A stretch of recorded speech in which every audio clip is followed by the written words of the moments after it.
नमस्कार, आपकी खबर आपका फायदा में आप सभी का स्वागत है। मैं हूं स्वाति रायना। सीबीएसई बोर्ड में बच्चों को भर भर कर नंबर मिलते हैं। 90% नंबर लाना सामान्य सी बात हो गई है। कई छात्रों को तो 100% तक नंबर मिलते हैं। आईसीएसई परीक्षाओं में भी कमोबेश कुछ ऐसी ही स्थिति है। नंबर देने के मामले में शिक्षक भी पीछे नहीं हटते हैं, लेकिन दूसरी तरफ चाहे यूपी बोर्ड हो, बिहार हो या फिर अन्य राज्यों के बोर्ड, ये नंबर देने में कंजूसी करते हैं। 60 से 70% लाने के लिए भी बहुत मेहनत करनी पड़ती है। राज्यों के बोर्ड में 90% नंबर लाना नाको चने चबाने जैसा है। इसी असमानता को कम करने के लिए केंद्र सरकार जल्द परख के नाम से नया रेगुलेटर लाने की योजना बना रहा है। आज इसी पर होने वाली हमारी खास चर्चा जानेंगे कि क्या परख से ये मुश्किल हल होगी, क्या दक्षिण और दूसरे गैर हिंदी भाषी राज्य इसके लिए तैयार हो जाएंगे, इसे लागू करने में क्या क्या चुनौतियां आ सकती हैं। करेंगे हर पहलू पर चर्चा, जुड़ेंगे खास मेहमान भी, लेकिन उससे पहले रिपोर्ट देखिए।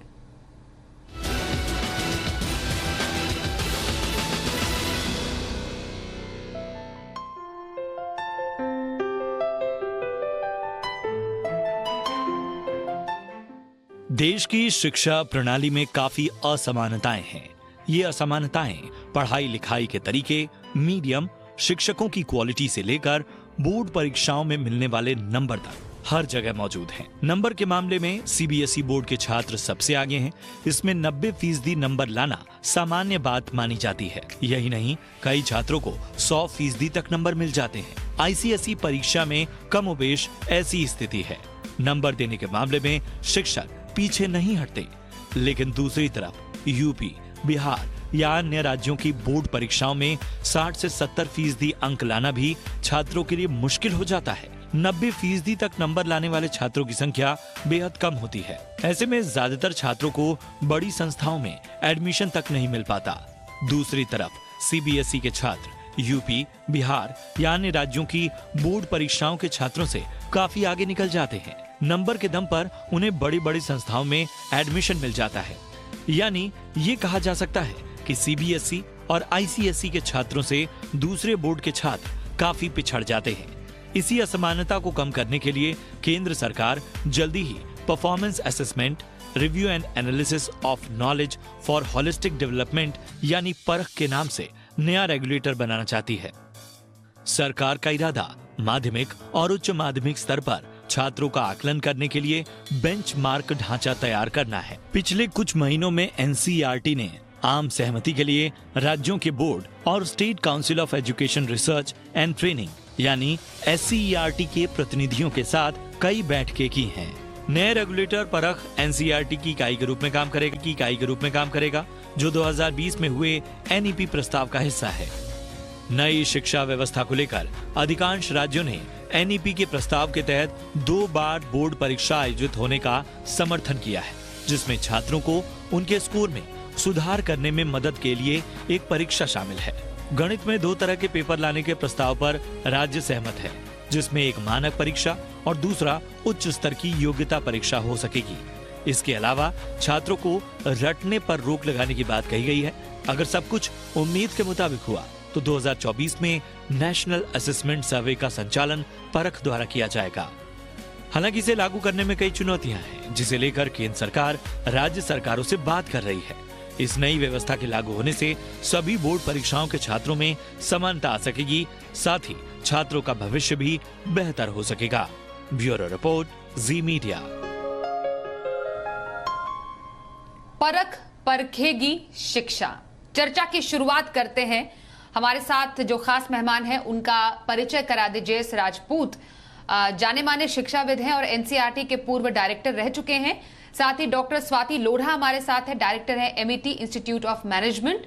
डॉक्टर स्वाति लोढ़ा और साथ ही जेएस राजपूत जी, आप दोनों का बहुत स्वागत करते हैं। और एक और खास मेहमान का परिचय करा दे। हर्षित मिश्रा हमारे साथ है, डेप्यूटी एडवाइजर शिक्षा नीति आयोग से भी हमारे साथ है। हर्षित जी, आपका भी बहुत स्वागत करते हैं। पढ़ाई की बात हो रही है, बोर्ड एग्जाम्स की बात हो रही है और राजपूत सर, आपका जो इतना बड़ा बॉडी ऑफ वर्क है, इतना बड़ा अनुभव है, हम ये देखते हैं कि जब सीबीएसई बोर्ड है या फिर आईसीएसई बोर्ड है, जैसा हमने रिपोर्ट में भी दिखाया 90, 95, यहाँ तक कि 100% नंबर लाना अब कुछ आम सी बात हो गई है। मतलब अगर किसी के 95, 96% भी आ जाते हैं तो बच्चों को लगता है कहीं कुछ कम तो नहीं आ गए, कॉम्पिटिटिवनेस इतनी बढ़ गई है। लेकिन ये जो कॉम्पिटिटिवनेस है या इस प्रकार का जो नंबर है, जो मेथड है, वो हम बाकी बोर्ड्स में, राज्यों के बोर्ड में नहीं देखते हैं। अब जिस परख नाम के एक रेगुलेटर की बात की जा रही है जिससे कि इस डिस्पैरिटी को या इस दरार को पाटने में मदद मिलेगी, इस पर मैं आपसे सबसे पहले जानना चाहूंगी, ये जो एक दरार है, आपको लगता है इसको पाटना वाकई बहुत आसान है? देखिए, ऐसा है, पिछले 30 सालों से एक सवाल बहुत तेजी से उठता रहा है। उसके पहले भी उठा है, लेकिन 91 में बहुत जोर से उठा था राज्यसभा में। R.K. नारायण साहब ने कहा था बस्ते का बोझ, और उस समय एक समिति बनी यशपाल जी की अध्यक्षता में कि बस्ते का बोझ कैसे कम किया जाए। बस्ते का बोझ करने में बहुत से उपाय कुछ ऐसे हुए, और थोड़ा बहुत जो नॉन एकेडमिक प्रेशर होता है वो भी आया कि बच्चों के प्रश्न जो है कमज़ोर किए जाएं और ज़्यादा से ज़्यादा बच्चे पास हो जाएं, उनके नंबर अच्छे आएँ। उसके कारण ही CBSE आगे बढ़ा। उसने अपनी परीक्षा पद्धति सुधारने की बात की, लेकिन उस सुधार में गड़बड़ हो गई कि स्कोर बहुत ऊंचे आने लगे, और ये बात, इसका प्रभाव कई राज्यों पर भी पड़ा है। ऐसा नहीं है कि राज्यों में नंबर ज़्यादा नहीं आते, बहुतों में आते हैं। और ये स्थिति यहाँ तक पहुँची है कि दिल्ली विश्वविद्यालय के एक आध विषय में एक ही कॉलेज से, एक ही जगह से जो लोग पास करके आते हैं वे सब के सब एडमिट हो जाते हैं, क्योंकि उनके 100% नंबर होते हैं। ऐसी बहुत सी बातें कही जाती हैं, सुनी भी जाती है और सही भी है। तो ये जो नंबरों के बढ़ने की बात आई है, एक तरह की प्रतिस्पर्धा शुरू हो गई, क्योंकि दिल्ली विश्वविद्यालय उसी आधार पर लोगों को एडमिट करता था। मेरा कहना है कि जो परख की संकल्पना की गई है, जो ये संस्था बनेगी, वो बहुत बड़े काम कर सकती है। वो बच्चों की जो सही प्रतिभा है, जो उनकी आंतरिक शक्ति है, जो उनकी रुचि के अनुसार जिसके विकसित होने की संभावना है, उसके आधार पर मूल्यांकन हो, उसके आधार पर मेजरमेंट एंड इवैल्यूएशन की सारी प्रक्रियाएं की जाएं, तो निश्चित रूप से इतने अंक आने की बात नहीं रहेगी, और बच्चा जिस स्थिति में होगा उसको अपना अंदाज भी लगेगा। अगर किसी बच्चे को 95% नंबर मिलते हैं और अगले वर्ष वो कहीं दूसरी जगह बैठता है तो उसके नंबर 40%, 45%, 65% रह जाते हैं, तो एक हतोत्साह पैदा होता है। हमें इस हतोत्साह से बच्चों को निकालना है। दूसरा, एक प्रतिस्पर्धा का असर यह हुआ है कि माता पिता ने बहुत जोरों से बच्चों पर दबाव बढ़ाया, और यही नहीं हुआ, उसका एक दूसरा परिणाम हुआ कि देश भर में कोचिंग संस्थाएं बढ़ गई, और कोचिंग संस्थाओं के बढ़ने के कारण और भी बहुत सी चीज़ें हुई। जैसे अब हर परीक्षा में कोई न कोई पर्चा लीक हो जाता है, कोई न कोई सॉल्वर बैठ जाता है, उसकी समाचार हम पढ़ते हैं। आज से 40 साल 50 साल पहले ऐसा नहीं था। तो इसका भी एक साथ साथ अध्ययन होना पड़ेगा। मेरे जैसे लोग जिन्होंने इसको घटते बढ़ते देखा है, केवल अपने इस आधार पर बात कर सकते हैं कि हाँ, जो कोशिश की गई थी कि बच्चों को बस्ते का बोझ कम हो, उन पे दबाव कम हो, उनको स्कूल में अच्छा लगे, उस प्रक्रिया में हम कुछ चीज़ें भूल गए, और उसके कारण एक ऐसी स्थिति पैदा हो गई है, जो मैंने 2-4 बातें बताई है कि माता पिता के लिए, यानी मेरे पास ऐसे माता पिता हैं जिसके बच्चे के 90% नंबर है, मगर वो कहते हैं अरे इसका तो जीवन खराब हो गया, बच्चे के सामने बोलते। तो मैं कहता हूँ 90% तो मेरे कभी नहीं आए, मैं तो 80% के आगे कभी गया ही नहीं। बहुतों के नहीं आए। हमारे से इतने लोग हैं जो बड़े बड़े ऊंचे पदों पर मेरे साथ के लोग आए, वे सब 65%, 60%, 70% के आसपास रहे। तो ये जो स्थिति है ये बहुत बदलेगी, और सारे लोगों का ध्यान। देखिए, अब एक चीज और आप देख लिए, तो राजपूत सर, आपका ये मानना है कि परख इस पूरे नई शिक्षा प्रणाली के इस पूरे उद्देश्य में एक अच्छा कदम आप मान रहे हैं, इससे चीजें बदलने की ओर आगे अग्रसर होंगी। मैं इस पर राय हर्षित मिश्रा जी से भी लेना चाहती हूँ। हर्षित जी, नई शिक्षा प्रणाली की हम बात करें और परख उसी का एक हिस्सा भी है, लेकिन हमें यह भी मालूम है कि सभी को साथ में लेकर चलना या फिर सभी राज्यों की सहमति होना, शायद इसमें चुनौतियां आ सकती हैं। क्योंकि नई शिक्षा प्रणाली को लेकर भी दक्षिण से कई राज्यों की तरफ से कई ज्यादा आपत्तियां और कई सारे जो बिंदु हैं उनकी तरफ से सामने आए हैं, लेकिन जब परख हम ये रेगुलेटर की बात कर रहे हैं, आपको क्या लगता है चुनौतियां यहां पर क्या है?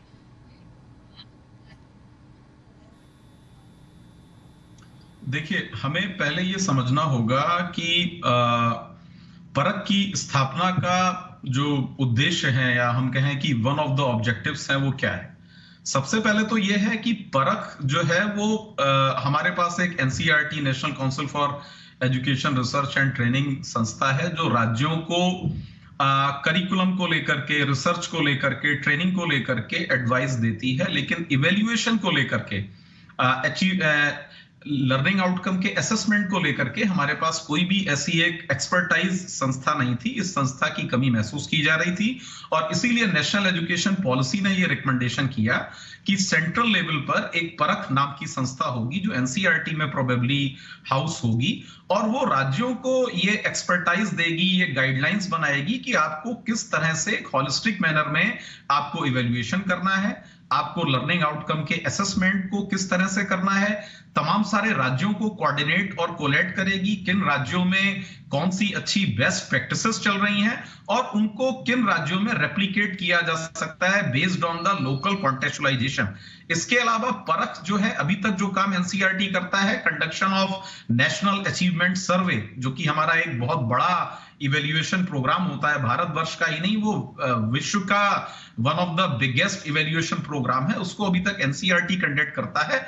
आगे से अभी latest NAS we have conducted NAS 21 in November 2021। अभी जो अगला नेस होगा प्रोबेबली जो 2 या 3 वर्षों के बाद होगा, वो परख के द्वारा संचालित होगा। तो परख का एक प्रमुख कार्य होगा कि नेस को संचालित करवाना। उसके अलावा कुछ राज्य एसएएस करवाते हैं या करवाएंगे, स्टेट अचीवमेंट सर्वे। तो स्टेट अचीवमेंट सर्वे को कराने में परख उनको हैंड होल्ड करेगा, उनके साथ पार्टनरशिप करेगा, गाइडलाइंस बनवाने में उनकी मदद करेगा। तो परख के रूप में भारत सरकार के द्वारा केंद्र में एक तंत्र, एक निकाय स्थापित किया जा रहा है, जो इवेल्युएशन में, असेसमेंट में, लर्निंग आउटकम की मॉनिटरिंग में राज्यों को हैंड होल्ड करेगा, राज्यों को पार्टनरशिप करेगा, और राज्यों का एक हद तक मैं कहूं मार्गदर्शन करेगा। वो देखेगा कि कौन से राज्य इसमें अच्छा काम कर रहे हैं, किस राज्य में कौन सी अच्छी प्रैक्टिस चल रही है, और उनको किन राज्यों के द्वारा एडेप्ट और अडॉप्ट किया जा सकता है। तो ये कुछ एक परख का प्रमुख कार्य होगा।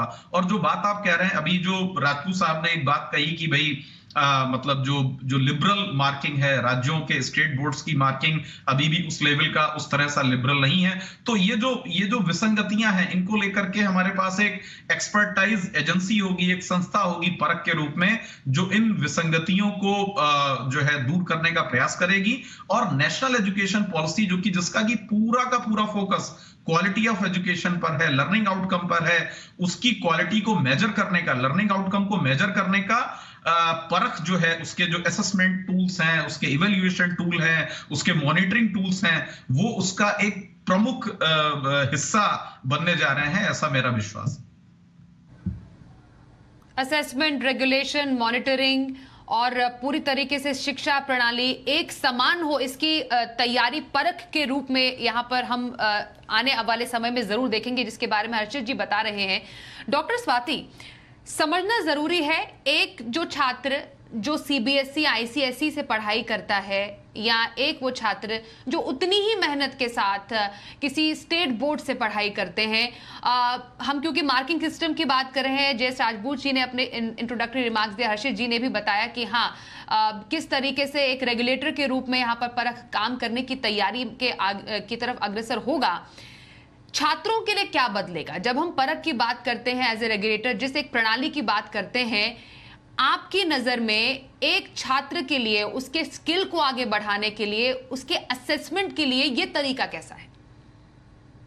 देखिए, ऐसा है कि जब हम परख की बात कर रहे हैं तो मैं पहले ये बता दूं कि ये शुरू इसलिए किया गया क्योंकि स्टैनफोर्ड यूनिवर्सिटी के साथ कुछ सालों पहले हमने एक स्टडी की थी और उस स्टडी में ये सामने आया कि हमारे यहाँ असेसमेंट को लेकर के जितनी सीरियसनेस क्वालिटी के लिए होनी चाहिए वो अभी तक नहीं है, इसलिए परख को शुरू किया जाएगा, ऐसा बताया गया। और जो बच्चों की बात आप कर रहे हैं तो बच्चों को इसका सबसे बड़ा फायदा ये होगा कि यहाँ पर जो टेस्टिंग का तरीका है, जो लर्निंग आउटकम्स की हम बात कर रहे हैं और जिस तरह के एग्जामिनेशन पैटर्न की हम बात कर रहे हैं, तो वो पैटर्न से बच्चों का हम सिर्फ और सिर्फ उनका हम जो है एक ही तरफा विकास नहीं देख रहे हैं। यहाँ पर ये देखा जाएगा कि उनकी क्रिएटिव एबिलिटी, उनकी कॉग्निटिव एबिलिटी और उनकी जो लर्निंग एबिलिटी है उस पर पूरा ध्यान दिया जाए। मतलब अभी मैं चूंकि हायर एजुकेशन इंस्टीट्यूट्स के साथ काम करती हूँ, तो हमारे इंस्टीट्यूट ऑफ मैनेजमेंट में भी हमने परख के लिए जो शुरुआती असेसमेंट है उसमें बच्चों का एनरोलमेंट कर लिया है और वहां पर जो सैंपल असेसमेंट शीट्स हमको मिल रही हैं उनसे ये पता चलता है कि वहां पर उन हायर एजुकेशन में पढ़ने वाले बच्चों का भी हम हर तरीके का असेसमेंट कर रहे हैं। यानी उनके आंसर्स में ये लिखा रहता है कि आप क्या अच्छा कर रहे हैं, क्या आप इससे अच्छा कर सकते हैं और कौन सी चीजें हैं जिनके लिए आपको ज्यादा फिक्र करने की जरूरत नहीं है।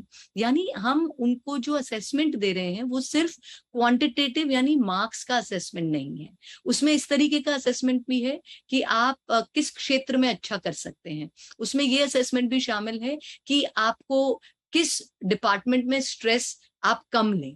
तो ये जो एक क्वालिटेटिव, कॉग्निटिव, क्रिएटिव असेसमेंट है वो बच्चों को मिलेगा। दूसरा, आपने देखा होगा कि हम कह रहे हैं कि यहाँ पर 2 बार एग्जाम जो है वो शायद बोर्ड एग्जाम किए जाएंगे, तो बच्चों के पास में एक और ऑप्शन रहेगा।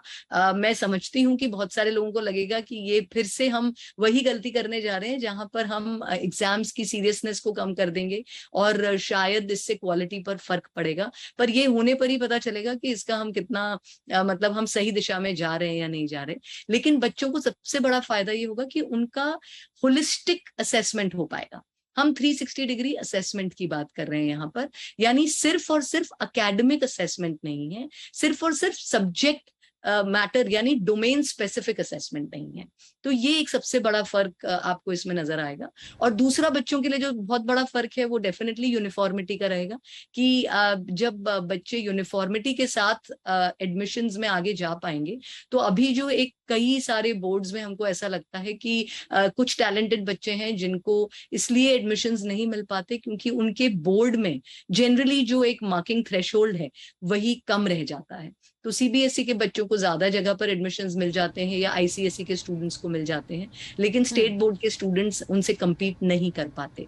तो परख आने के बाद अगर एक ही प्लेटफॉर्म पर सबका असेसमेंट होगा तो लेवल प्लेइंग फील्ड बन जाएगा, सारे बच्चे एक ही लेवल पर एग्जाम देंगे और एक ही तरीके से हम उनको असेस करेंगे।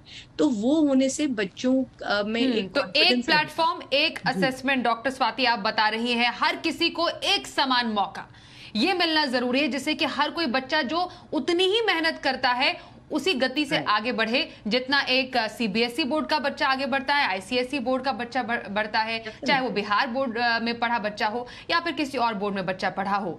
तैयारियां और क्या करने की जरूरत है? केंद्र सरकार जल्दी परख नाम से एक रेगुलेटर लाने की योजना बना रही है, जो कि जो राष्ट्रीय शिक्षा प्रणाली है उसके अंतर्गत ही आएगा, जिसमें अलग अलग बोर्ड की जो असमानताएं हैं, जो एक लेवल प्लेइंग फील्ड है बच्चों के लिए, उसको असेसमेंट के जरिए तैयार करने की यहाँ पर योजना बनाई जा रही है। क्या फायदा बच्चों के लिए है, क्या तैयारियां करने की जरूरत है, इन चुनौतियों पर भी हम बात कर रहे हैं। खास मेहमान हमारे साथ है राजपूत जी, आपके पास मैं आऊंगी। सर, यहाँ पर सिर्फ शायद अलग अलग बोर्ड की असमानताओं की बात नहीं है, पर अगर हम पूरे हमारे देश में अगर स्कूलों के स्तर की भी बात करें या शिक्षा के स्तर की बात करें, टीचर्स की बात करें, आपको लगता है वहां पर आपको काम करने की अभी भी जरूरत है? अगर मानिए, चलिए परख का एक रेगुलेटर आ भी गया, लेकिन स्कूलों में जिस स्तर की पढ़ाई होनी चाहिए या स्कूल का अपना एजुकेशन लेवल जो होना चाहिए, स्कूल जो बच्चों को प्रोवाइड करते हैं, वहां पर भी एक ठोस तैयारी, पक्की तैयारी अभी होनी बाकी है। देखिए, एनसीईआरटी जब बनाई गई थी तो इसी समस्या को ध्यान में रखकर बनाई गई थी कि किसी बच्चे ने कक्षा 10 बिहार से पास किया है, किसी ने केरल से पास किया है, और इनमें ऐसा अंतर ना हो जाए कि इनकी जो बाद में राष्ट्रीय स्तर पर जब दोनों आए तो एक को डिसएडवांटेज हो, दूसरे को एडवांटेज हो। और एनसीईआरटी ने इसमें बहुत सा काम किया है और ये एनसीईआरटी का ही योगदान है, ये मैं बहुत स्पष्ट कहना चाहता हूँ, जिसके कारण आज परख शेप ले रहा है। क्योंकि हम लोगों ने देखा था एनसीईआरटी में कि ये स्थिति गड़बड़ हो रही है। देखिए, समानता की बात नहीं है, यहाँ पर थोड़ा समझने की आवश्यकता है। इक्विवेलेंस की बात है। कक्षा 10 का पर्चा सारे देश में एक नहीं होगा, अलग अलग होगा, हर विषय का अलग होगा। लेकिन ये देखा जाएगा कि जो बच्चा जिस स्तर तक बिहार में जाता है उसी स्तर तक त्रिपुरा में भी जाए, त्रिवेंद्रम में भी जाए, ये देखने की बात है। इसमें कैसे ये नीति बनती है? सारे राज्यों को एक साथ बुलाकर एनसीईआरटी अपनी विशेषज्ञता बढ़ाती है और सबकी राय लेकर ही बताती। परख भी वैसे ही बना, इसलिए किसी राज्य का इससे विरोध होना ही नहीं चाहिए। किसी अन्य कारण से हो वो अलग बात है, लेकिन शैक्षिक दृष्टिकोण से जो भी परख के बारे में चिंतन हुआ है, जो डॉक्यूमेंट बना है, वो सबसे राय लेकर बना है। और कोशिश यही होगी कि जहाँ तक संभव हो बच्चे अपनी मातृभाषा में पढ़ेंगे, पर्चे उनके वैसे ही बनेंगे, अलग से बनेंगे, बोर्ड की स्वायत्तता भी कायम रहेगी। लेकिन जो एनसीईआरटी ने जिस तरह से, एनसीईआरटी कोई स्टैट्यूटरी बॉडी नहीं है, उसकी बात मानना आवश्यक नहीं है, वो केवल राय देती है। इसलिए लेकिन उस राय ने अपनी साख स्थापित कर लिए, परख को भी अपनी साख स्थापित करनी पड़ेगी और उस साख से ही इस देश में समकक्षता आएगी, इक्विवेलेंस आएगी, और इक्विवेलेंस ही ये हमारा ऑब्जेक्टिव है। इसकी तैयारी राजपूत सर जैसे आप बता रहे हैं पूरी की जा रही है। राज्यों की रायशुमारी इसमें बेहद जरूरी है। हर्षित जी, राज्य इसके लिए तैयार हो, उनकी रायशुमारी हो, वो उसके लिए टोटली रेडी हो। आपको लगता है उनके साथ कुछ बातचीत करने की ऐसी जरूरत है कि अगर मानिए कोई राज्य कोई डिफरेंस उठाता भी है तो उसको किस तरीके से एड्रेस करने की तैयारी है?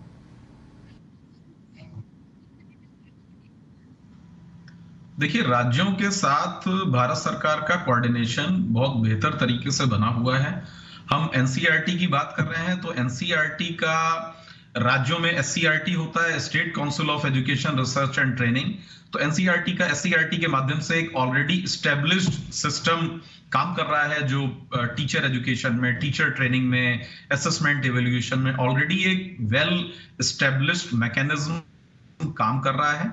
तो मुझे नहीं लगता है कि राज्यों को किसी तरह का परख को अडॉप्ट करने में, परख को लेकर के राज्यों में कोई मतलब ऐसी परेशानी आने की संभावना है, ऐसा तो बिल्कुल भी नहीं लग रहा है। और उसके बाद भी एनसीईआरटी के स्तर पर, शिक्षा मंत्रालय के स्तर पर राज्यों से लगातार बात की जाती है। नीति आयोग के स्तर पर हमारा तो कॉम्पिटिटिव कोऑपरेटिव फेडरलिज्म, सहकारी संघवाद का हमारा मैंडेट है और उसके तहत हम राज्यों से लगातार बात करते हैं। तो कहीं से भी ऐसी कोई संभावना नहीं है कि किसी राज्य को परख को लेकर के, इवैल्यूएशन को लेकर के, असेसमेंट को लेकर के कोई समस्या होगी, क्योंकि परख जो है वो गाइडलाइंस को लेकर आएगा। परख राज्यों को हैंड होल्ड करेगा, वो चीजों को थोपेगा नहीं। जो कुछ भी होगा वो आपसी सहकार और सहमति से ही सामने आएगा। ऐसा बिल्कुल भी नहीं होगा कि टॉप डाउन अप्रोच है और परख ने कुछ कर दिया और आपको ये फॉलो करना है, बिल्कुल भी नहीं। जो कुछ भी बनेगा, जो कुछ भी सामने आएगा, वो एक कोऑर्डिनेटेड मैनर में, कोलैबोरेटेड मैनर में सामने आएगा। उसमें राज्यों की पूरी सहमति होगी, राज्यों के साथ तमाम स्तर की वार्ता की जाएगी और वार्ता के बाद ही एक रोड मैप जो है वो राज्यों को लेकर के सामने आएगा। तो उसमें ऐसा कोई भी पॉलिसी नहीं, ऐसी कोई भी संभावना नहीं है। और दूसरा ये है कि परख जो है वो नेशनल एजुकेशन पॉलिसी का पार्ट है और नेशनल एजुकेशन पॉलिसी, राष्ट्रीय शिक्षा नीति जो है वो अब एक नेशनल डॉक्यूमेंट है और उसको लेकर के भारत सरकार और समस्त राज्य सरकारों में एक सर्वव्यापक सहमति कायम हो चुकी है। तो ऐसी कोई भी संभावना प्रतीत नहीं होती।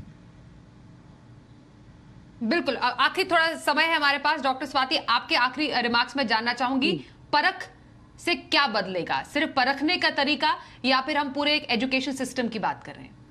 देखिए, अगर हम इसे सही तरीके से लागू कर पाए, क्योंकि हम पूरे देश की बात कर रहे हैं, तो पूरे देश में एक सिस्टम लागू करना कोई बहुत आसान काम नहीं है। हमारे यहाँ जितने सारे एग्जाम्स होते हैं और जितने स्टेट और कोऑर्डिनेशन के साथ इतने सारे एग्जाम्स होते हैं, जब एक ही प्लेटफॉर्म उन सारे एग्जाम्स को कंडक्ट करेगा तो ये बहुत आसान नहीं होने वाला।